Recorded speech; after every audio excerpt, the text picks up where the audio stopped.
তামলাউল মিজান। নবীজি বলে যখন বান্দা বলে আলহামদুলিল্লাহ, বলেন আলহামদুলিল্লাহ, 7 আসমান 7টা পৃথিবী একটি পাল্লায় যদি দেওয়া হয়, আলহামদুলিল্লাহ বান্দা বলার পরে যে নেকি হয়, এই নেকি যদি এক পাল্লায় দেওয়া হয়, আমার প্রিয় নবীজি বলেন আলহামদুলিল্লাহর পাল্লাটাই ভারী হয়ে যাবে। দেখছেন আপনার আমল নামাতে কি জমা হইতেছে, খবর রাখেন। এই জন্যই মাহফিলে আসা।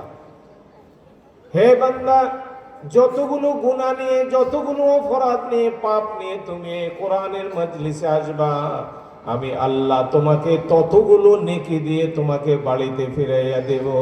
সুবহানাল্লাহ। হযরত আনাস বলেন রাদিয়াল্লাহু তাআলা, আনাস নবীজির অনেক প্রিয় একজন সাহাবী, বেশি ভালোবাসতেন নবীজি। 10 বছর যখন আনাসের বয়স হয়, 10 বছর, আনাসের মা আয়েশা নবীজির হাতে উঠাইয়া দিয়েছেন, ইয়া রাসূলুল্লাহ, আমার এই ছেলেটাকে আপনার খাদেম হিসাবে আমি দান করলাম, আপনার খেদমত করবে সে। আল্লাহু আকবার। নবীজি আনাসের মাথা উপরে হাত দিয়ে দোয়া করে দিয়েছেন, আল্লাহুম্মা বারিক লাহু ফি মালিহি ওয়া আওলাদিহি। আল্লাহ, এই আনাস, এই বাচ্চা, আল্লাহ তুমি তার ধন সম্পদে বরকত দিও। আল্লাহ তার সন্তান সন্ততির মাঝে আল্লাহ তুমি বরকত দান করো। এ দোয়া করে দিয়েছে। যেহেতু আনাস থেকে হাদিসটা বর্ণিত, এই জন্য হাদিসের বর্ণনাকারী তার সম্পর্কে কিছু আলোচনা করতে হয়। এই আনাস কে ছিলেন? নবীজির এই দোয়ার বরকতে আনাস মদিনা শরীফের যত মদিনাবাসী ছিল সবার চেয়ে সবচেয়ে বড় ধনী আনাস হয়ে গিয়েছে। এটা নবীজির দোয়ার বরকত। না কিতাবো সে, না ওয়াজো সে, না জর সে পয়দা, দিন হোতা है बुजुर्गों की नजर से पैदा। আল্লাহর কোন খাস ওলি, আল্লাহর কোন খাস বান্দার একটা নেক দোয়া যদি আপনার জন্য লেগে যায়, আল্লাহর কোন খাস বান্দা যদি আপনাকে একটা দোয়া দিয়ে দেয়, এই দোয়াটা আল্লাহর দরবারে সাথে সাথে কবুল হয়ে যায়। এই জন্যই তো মানুষেরা ওলামায়ে কেরামের কাছে, হুজুর আমার জন্য একটু দোয়া করেন, এই সমস্যার মধ্যে আছে। তো উনি দোয়া করে দেন, আল্লাহ আপনার সমস্যাগুলো দূর করে দেখ, বালা মুসিবত দূর করে দেখ, আল্লাহ পাক আপনার ঋণগুলাকে পরিশোধ করার ব্যবস্থা করে দেখ। দোয়া করেন। একটা দোয়া যদি কবুল হয়ে যায়, যেমন আনাসের ব্যাপারে আল্লাহ রাসূল দোয়া করছেন, আল্লাহ তুমি আনাসের সম্পদ এবং তার আওলাদে বরকত দাও। নবীজির দোয়ার বরকতে আনাস মদিনার সবচেয়ে বড় ধনী ব্যক্তি হয়ে গেলেন। তার ওরস থেকে 100টা সন্তান আল্লাহ পাক দান করছে। চিন্তা করছে কিছু, 100 সন্তান। আনাস, আনাসের কথা আসছে, আল্লাহু আকবার। রাসূলের অনেক প্রিয় সাহাবী ছিলেন। আনাস একদিন বলেন, ইয়া রাসূলুল্লাহ, কিয়ামত কবে হবে? নবীজিকে জিজ্ঞাসা করছে। হযরত আনাস হঠাৎ করে নবীজিকে, কাছের মানুষ তো, নবীজির খাদেম, খেদমত ছিল, ঘরের ভিতরে কাজ করতেন, আল্লাহ রাসূলের যাবতীয় খেদমত আনাস করতেন। এই জন্য নবীজি আনাসকে অনেক ভালোবাসতেন, মহব্বত করতেন। বহিরাগত কোনো মানুষ যদি নবীজির বাড়িতে আসতো, তারা মনে করত আনাস নবীজির পরিবারের সদস্য, এত কাছের মানুষ। কোথায় কোথায় নবীজিকে একদিন জিজ্ঞাসা করে, ইয়া রাসূলুল্লাহ, কিয়ামত কবে হবে? মাতা তাকুমুস সাআতু ইয়া রাসূলুল্লাহ, কিয়ামত কবে হবে এটাকে আমার নবী জানতেন না। এই জিনিসটা আমার নবীও জানবেন না। গায়েবের সংবাদ এটা নবীও জানতেন না, এটা নবী জানতেন না। নবীজি বললেন, আনাস, এমন প্রশ্ন তুমি করেছো, কিয়ামত কবে হবে আমি জানি না, আল্লাহ ছাড়া কেউ বলতে পারবে না কিয়ামত কবে হবে, তবে নিশ্চিত কিয়ামত আসবে, কোনো সন্দেহ নাই। কিয়ামত নিশ্চিত হবে, এতে কোনো সন্দেহ নাই, তবে নির্দিষ্ট কবে হবে এটা আমি জানি না, এটা আল্লাহই জানে।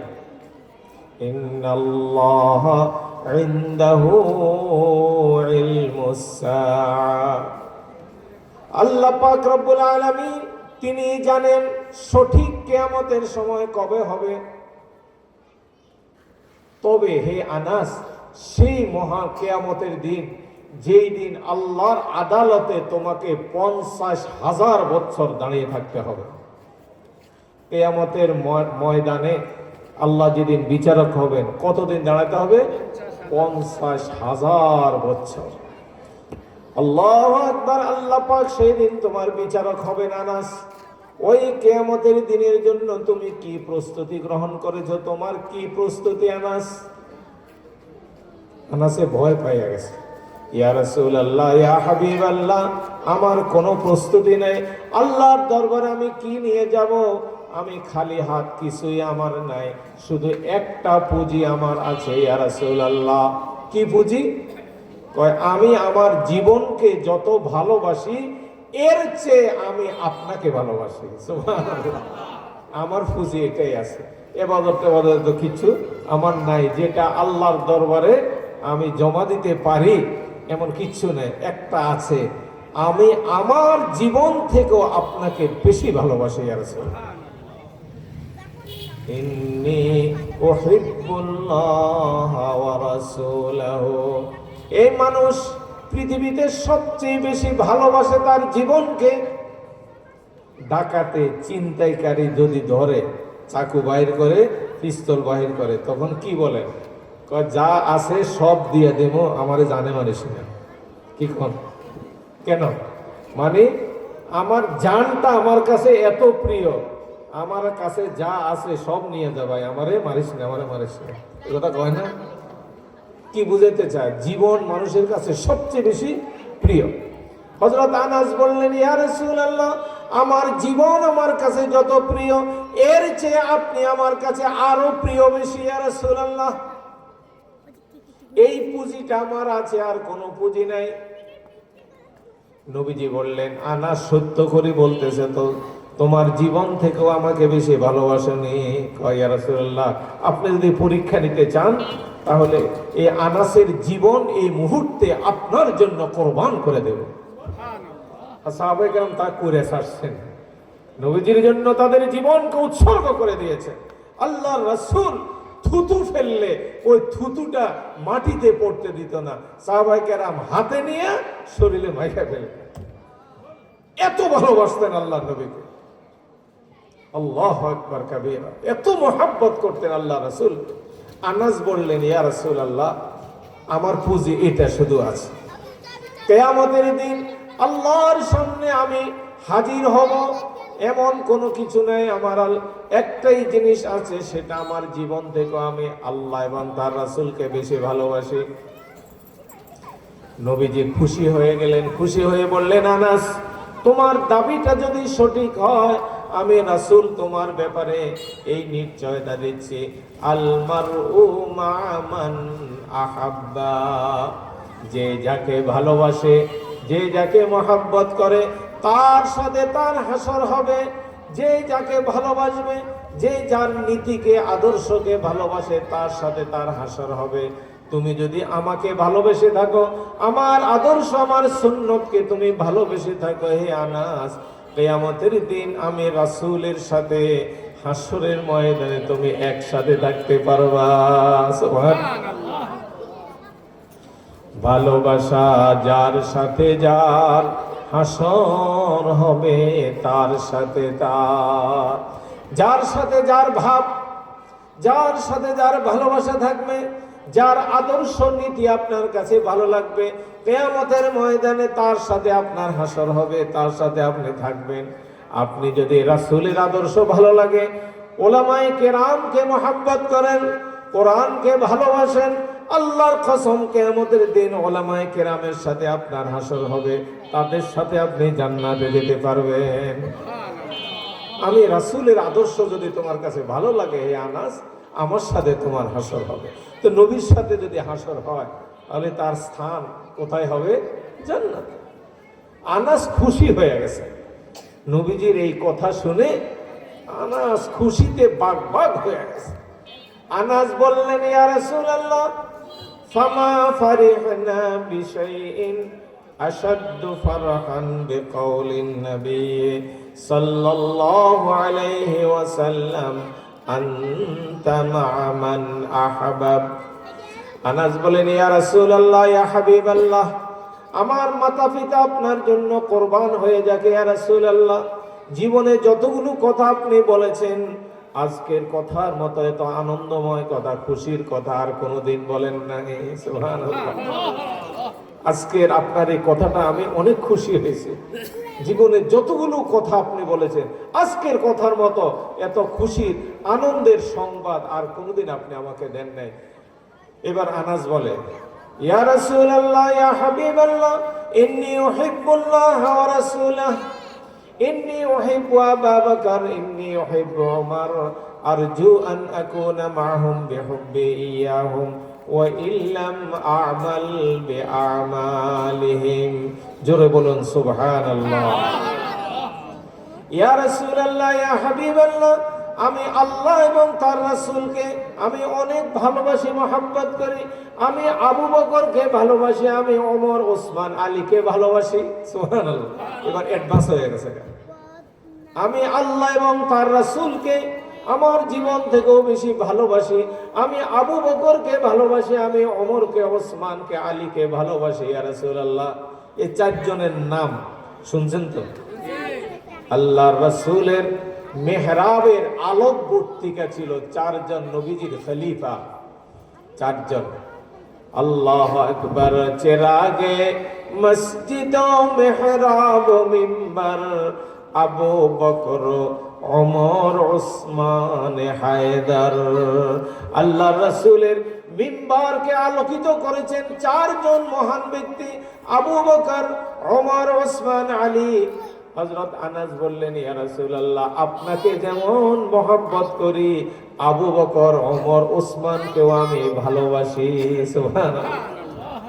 আশা করি তাদের সাথে আমার হাসর হবে, যদিও নাকি আমার আমলগুলো তাদের মতো নয়, যদিও নাকি আমার আমল তাদের মতো নয়, কিন্তু আমি তাদেরকে মহব্বত করি, ভালোবাসি। আশা করি আল্লাহ তাদের সাথেও আমার হাসর করবেন, তাদের সাথেও আমার জান্নাত হবে। সুবহানাল্লাহ। নবীজি বললেন, আনাস ঠিক কথাই বলেছো, আল মারউ মা'a মান আহাব্বা, যে যাকে ভালোবাসে তার সাথে তার হাসর হবে। সুবহানাল্লাহ। সুতরাং যারা নবীর ওয়ারিস, উলামায়ে কেরাম, আল্লাহর ওলি বুজুর্গ যারা, এদেরকে মহব্বত করেন, ভালোবাসা রাখেন, সম্পর্ক রাখবেন, তাহলে এদের সাথে আপনার হাসর হবে, এদের সাথে আপনি জান্নাতে যেতে পারবেন। সে আনাস বলেন, ইয়া রাসূলুল্লাহ, আনাস বলেন, একদা নবীজি বলেছেন, দুনিয়ার যে কোনো প্রান্তে কিছু মানুষ যদি একত্রিত হয়, উদ্দেশ্য শুধু আল্লাহর সন্তুষ্টি অর্জন করার জন্য, তার জীবনের গুনাহগুলো যাতে মাফ হয়ে যায়, এই উদ্দেশ্যে একসাথ হয়। মাহফিল যখন শেষ হয়ে যায়, তখন একজন ফেরেশতা ডাক দিয়া বলে, হে আল্লাহর বান্দারা, কোরআনে পাকের আসক্ত হয়ে, আশেক হয়ে, সমস্ত কাজ ব্যস্ততা ছেড়ে দিয়ে তুমি যে মাহফিলে দীর্ঘ সময় বসে আছো, আল্লাহ তোমার এই কোরবানির কারণে এত খুশি হয়েছে, তোমার জীবনের সব গুনাহগুলোকে আল্লাহ মাফ করে দিয়েছেন। শুধু মাফ করছেন তা নয়, তোমার জীবনের যত পাপ গুনাহ ছিল এগুলাকে নেকির দ্বারা আল্লাহ পরিবর্তন করে দিয়েছেন। এই আনাস থেকে হাদিস এটা বর্ণিত। মা মিন কওমিন ইয়াজতামিউন লা ইউরিদুনা বিযালিকা ইল্লা ওয়াজহা ইল্লা নাদা মুনাদিম মিনাস সামা আন কুমু মাগফুরান লাকুম ক্বাদ বাদদালতু সাইয়্যাতিকুম হাসানাত। মাহফিল শেষ হয়ে গেলে ফেরেশতারা ডাক দিয়া বলবে, যাও যাও বান্দা, বাড়িতে ফিরে যাও, আল্লাহ তোমার অতীত জীবনের সব গুনাহ মাফ করে দিয়েছেন এবং সমস্ত গুনাহগুলোকে আল্লাহ নেকির দ্বারা পরিবর্তন করে দিয়েছেন। বলেন সুবহানাল্লাহ। এই সুসংবাদ আপনাদের জন্য। এই জন্য আমরা এই মাহফিলগুলোতে এই জন্য আসি, আল্লাহ যেন আমাদেরকে ক্ষমা করে, আল্লাহ যেন আমাদেরকে নেকির দ্বারা আমাদের আমল নামাগুলোকে ভরপুর করে দেন। সবাই বলেন আমিন। যে মাদ্রাসার উদ্যোগে এই মাহফিল, এই মাদ্রাসার নাম হলো তাকওয়া ইসলামিয়া মাদ্রাসা। এখানে যেমন পুরুষদেরকে কোরআনের শিক্ষা তালিম, হাদিসের শিক্ষা তালিম দেওয়া হয়, এইভাবে মেয়েদেরকেও সঠিক সহি শুদ্ধভাবে দ্বীনের তালিম, দ্বীনের শিক্ষা দেওয়া হয়। নারী পুরুষ উভয়ের জন্য মানসম্মত একটি দ্বীনী শিক্ষা প্রতিষ্ঠান তাকওয়া ইসলামিয়া মাদ্রাসা। এখানে আপনাদের অনেকের সন্তান এখানে পড়ালেখা করে, এবং শুধু পড়ালেখা করে যে তা নয়, এখান থেকে কিছু ফলাফলও বের হয়। যেমন নাকি কোরআনের হাফেজ, হাফেজ ছেলে, হাফেজা মেয়ে, মেয়েও কোরআনের হাফেজা হয়। রাসূল সাল্লাল্লাহু আলাইহি সাল্লামের 9 জন বিবির মধ্যে 5 জন বিবি ছিলেন কোরআনের হাফেজা। আম্মা জান আয়েশা সিদ্দিকা রাদিয়াল্লাহু তাআলা আনহা যেমন কোরআনের হাফেজা ছিলেন এবং হাদিস শরীফেরও সবচেয়ে বড় হাফেজা ছিলেন। এই জন্য ছেলেরাই শুধু যে আলেম হবে, মুফতি হবে, মুহাদ্দিস হবে তা না, ছেলেদের সাথে মেয়েরাও বিজ্ঞ আলেম, হাফেজ, মুফতি, মুহাদ্দিস হইতেছে, আলহামদুলিল্লাহ। এই জন্য আপনার একটা ছেলে, একটা মেয়ে, আপনার নাতি হোক, নাতকুর হোক, বাতিজা হোক, বাতিজা হোক, আপনার বংশ থেকে একটা ছেলে, একটা সন্তানকে আপনি কোরআনে হাফেজ বানান, দ্বীনদার বানান। অন্তত কমপক্ষে দ্বীনের উপর চলতে হলে একজন মানুষের যা প্রয়োজন, এই শিক্ষাটা আপনি দেন। নূরানি শিক্ষা যাকে বলা হয়। ছোট্ট বাচ্চার অন্তরে যখন নাকি, এই যে নূরানি ছোট ছোট বাচ্চারা যারা পড়ে, এরা 40টা হাদিস মুখস্থ করে। চিন্তা করছেন? আমি আর আপনি কয়টা পারি? এরা ঈদের নামাজ কিভাবে পড়ায়, জানাজার নামাজ কিভাবে পড়ায়, প্রত্যেকটা জিনিসগুলো তারা সুন্দর করে মুখস্থ করে। অর্থাৎ একজন মানুষ মুসলমান হতে হলে তার যা যা জানার দরকার, এই ছোট্ট শিশু বাচ্চা সবগুলো তারা জানে। আল্লাহ পাকের 99টা নাম আছে, এই 99 নাম এরা মুখস্থ করে। চিন্তা করছে? সূরা ইয়াসিন মুখস্থ করে, সূরা ওয়াকিয়া মুখস্থ করে, সূরা মুলুক মুখস্থ করে, এইভাবে অনেক সূরা আছে, এরা সূরাগুলো মুখস্থ করে ফেলে। আচ্ছা, এই বাচ্চাটা যে এখানে ক্লাস 5 পর্যন্ত পড়ে যায় আর কি, নূরানি নেশাব তো 3 বছর, এটা যদি পড়ে যায়, এই বাচ্চাটাকে যদি স্কুলে নিয়ে আপনি ক্লাস 5-এ ভর্তি করাইয়া দেন, 5-এর মধ্যে সে স্ট্যান্ড করবে। এদের হাতের লেখা যেমন সুন্দর, এদের মেধাও অনেক সুন্দর হয়। আরবি লেখা, বাংলা লেখা, অঙ্ক, ইংরাজি, ভূগোল, ইতিহাস সব এখন এই মাদ্রাসাগুলোতে পড়ানো হয়। কাজে আপনাদের এগুলোর নিয়ে কোনো টেনশন করার কিছু নেই। স্কুলের যে পড়া, এর থেকে মাদ্রাসার পড়া তার মান অনেক বেশি ভালো। এই ছেলে, একে যদি আপনি ইঞ্জিনিয়ার বানান, ডাক্তার বানান, পাইলট বানান, জাহাজের নাবিক বানান, যেটাই আপনি করেন, এই বড় হওয়ার পরে যত বড় শিক্ষিত হোক, তার জীবনের প্রথমে যখন কোরআনের শিক্ষা একবার তার ভিতরে ঢুকছে, এই ছেলে কখনো আর নাস্তিক হবে না, খোদাদ্রোহী হবে না, দেশদ্রোহী হবে না। জেনারেল শিক্ষায় শিক্ষিত যত বড় হয়, তত বড় ডাকাইত হয়, চোর হয়। জানেন আপনারা? এই আমাদের দেশের মধ্যে যে সমস্ত মন্ত্রী এমপি গুলো দেশ থেকে পালাইছে, জনগণের ঝাড়ুর ভিড়া খাইয়া পালাইছে, যেগুলা, এগুলো কত বড় বড় শিক্ষিত। চিন্তা করছে? যত বড় শিক্ষিত, আর আমাদের দেশের হাজার হাজার কোটি টাকা আমাদের দেশ থেকে চুরি করে বিদেশে পাচার করছে। তাহলে এই শিক্ষা তাদের কি লাভ হলো? এরা হলো শিক্ষিত চোর। কারণ এদের শিক্ষার ভিতরে কোরআনের শিক্ষা ছিল না, দ্বীনের শিক্ষা ছিল না, আল্লাহর ভয় এদের ভিতরে ছিল না, যার কারণে শিক্ষায় তাদেরকে নৈতিক পদস্খলন তাদের হয়েছে, নৈতিকতা ছিল না। নৈতিকতা একমাত্র আসবে কোরআনের শিক্ষা যদি শিক্ষিত হওয়া যায়। এই জন্যই তো যদি স্কুল, কলেজ, ভার্সিটিগুলোতে যদি আল্লাহর কোরআনের একটা কোর্স সেখানে চালু রাখা যেত, তাহলে এত নাস্তিক আমাদের দেশে আর হতো না। কোরআনের আলো যদি আমরা স্কুল, কলেজ, ভার্সিটির ভিতরে ঢুকে দিতে পারি, বাধ্যতামূলক একটা সাবজেক্ট থাকবে, কোরআন তোমাকে শিখতে হবে। কোরআনের তরজমা, কোরআনের কি অর্থ, এগুলা সম্পর্কে একটা বিষয় যদি ভার্সিটিগুলোতে, কলেজগুলোতে থাকে, তাহলে ইনশাআল্লাহ আমাদের দেশে আর এই কোন নাস্তিক, মোরতাদ, দেশদ্রোহী এরা আর তৈরি হবে না।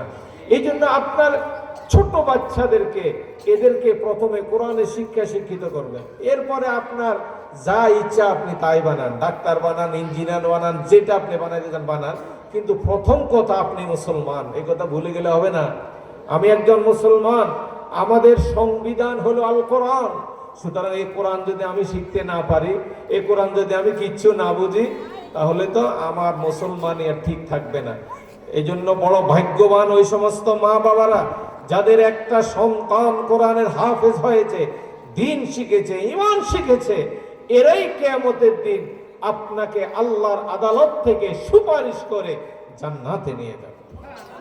একজন কোরআনের হাফেজকে আল্লাহ পাক বলবেন, হে কোরআনের হাফেজ, দুনিয়াতে আমি তোমার সিনার ভিতরে আমার কোরআনকে আমি সংরক্ষণ করেছি।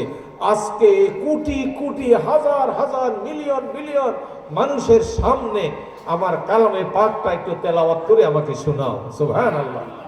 আল্লাহ পাক বলবেন, ইউকালু লিসাহিবিল কোরআন ইকরা ওয়ারাত্তিল কামা কুনতা তুরাত্তিলু ফিদ দুনিয়া। হে হাফেজে কোরআন, দুনিয়াতে যেমন সুন্দর করে আমার কালামে পাক তেলাওয়াত করতে, আজকে আমি আল্লাহর সামনে লক্ষ লক্ষ নবীগণ এখানে উপস্থিত আছে, আল্লাহর ওলিগণ, গাউস কুতুব সব হাজির, আমার কোরআনে পাক একটু তেলাওয়াত করে শোনাও।